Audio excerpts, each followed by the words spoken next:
요즘 카드값 보시면 인터넷, 통신비, 거기에 정수기, 공청기, 매트리스 같은 렌탈료까지 뭐가 뭔지 헷갈릴 때 많으시죠? 선배님, 저 진짜 그래요. 렌탈은 좋은 것 같긴 한데 정확히 뭐가 어떻게 좋은지 하나도 모르겠습니다.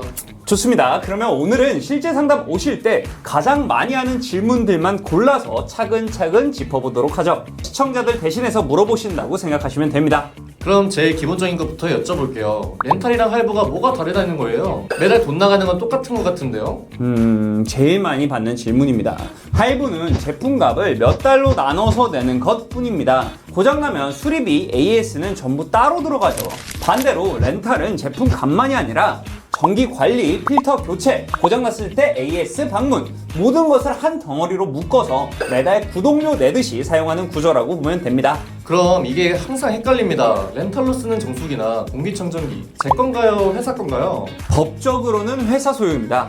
우리는 약정 기간 동안 빌려 쓰는 개념이고요. 약정이 끝날 때 보통 선택지가 생깁니다. 조건이 좋으면 그대로 재약정에서 계속 사용, 인수 옵션이 있으면 소유로 전환, 아예 반납하고 새 제품으로 갈아타기, 브랜드 상품별로 조건이 다르기 때문에 계약 전에 약정이 끝났을 때 어떤 선택이 가능한지 이 부분을 확인하시는 게 좋습니다. 다음은 위약금인데요. 전 솔직히 가장 무서운 단어거든요. 위약금은 왜 생기는 거고 무조건 손해라고 봐야 합니까?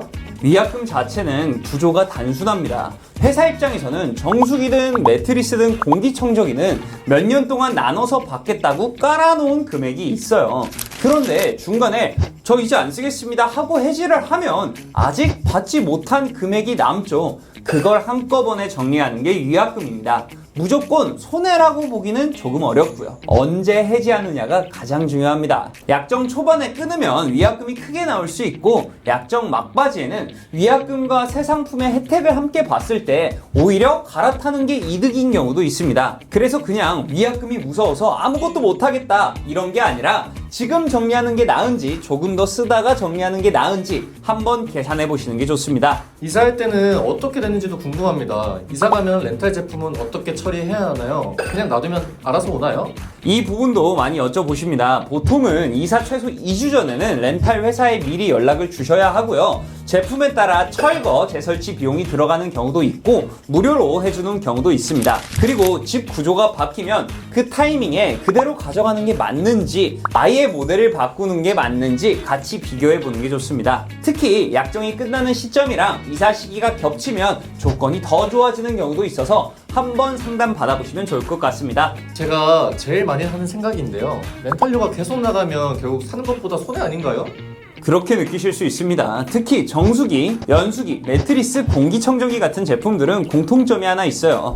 필터 교체, 내부 살균, 청소, 고장, ASC 이게 굉장히 중요하다는 점입니다. 이걸 직접 챙길 자신이 있으신지 아니면 차라리 그 수고를 월 렌탈료에 포함시키겠다 이렇게 보시는지가 첫 번째 기준이고요. 두 번째는 이 집에서 몇 년 정도 살 계획이냐입니다.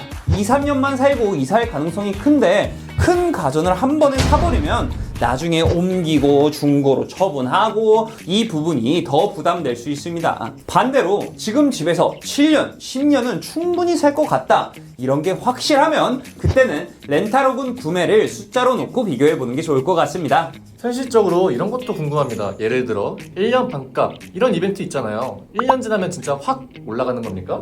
대부분은 그렇습니다. 할인 기간이 끝나면 정상 렌탈료로 돌아가는 구조가 많습니다. 그래서 계약서에서 할인 기간이 몇 년인지 그 이후에는 월 얼마가 되는지 이 두 줄을 꼭 확인하셔야 되고요. 그 할인이 끝나는 시점에 재약정이나 기기 변경을 같이 진행하면 다시 요금을 낮출 수 있는 경우도 많기 때문에 그 타이밍에 한번 체크해 보시는 게 좋습니다. 그럼 케어 서비스 포함이라고 되어 있으면 필터 값은 따로 안 내는 건가요? 전기 방문 관리와 필터 교체가 월 렌탈료에 포함된 경우가 많고요. 요즘에는 셀프 관리형도 많아서 필터는 택배로 보내주고 직접 교체하는 대신에 월 요금이 조금 더 저렴한 구조도 있습니다. 나는 손 안 대고 싶다. 방문 관리형. 내가 직접 갈아서 끼우는 건 괜찮다. 셀프 관리형. 이렇게 나눠보시면 될 것 같아요. 지금까지 내용 간단하게 3가지로 정리해 보도록 하겠습니다. 첫 번째, 이 집에서 몇 년을 살 건지 이사 계획부터 먼저 생각하셔야 되고요. 두 번째, 내가 직접 관리해도 되는 제품인지 필터, 청소, 수리까지 감당할 수 있으면 구매도 후보가 되고, 그게 부담되시면 렌탈이 더 편할 수도 있습니다. 세 번째, 할인 기간과 타이밍. 반값, 몇 년 같은 문구가 보이면 할인 종료 시점과 그 뒤에 금액을 메모해 두시고 그 시점에 한 번 더 상담을 받아보시는 게 좋습니다. 이 3가지만 알고 계셔도 렌탈에서는 큰 호갱을 피할 수 있다! 이렇게 보셔도 됩니다. 오늘 설명드리니까 이제야 궁금했던 것들이 다 해결된 것 같아요.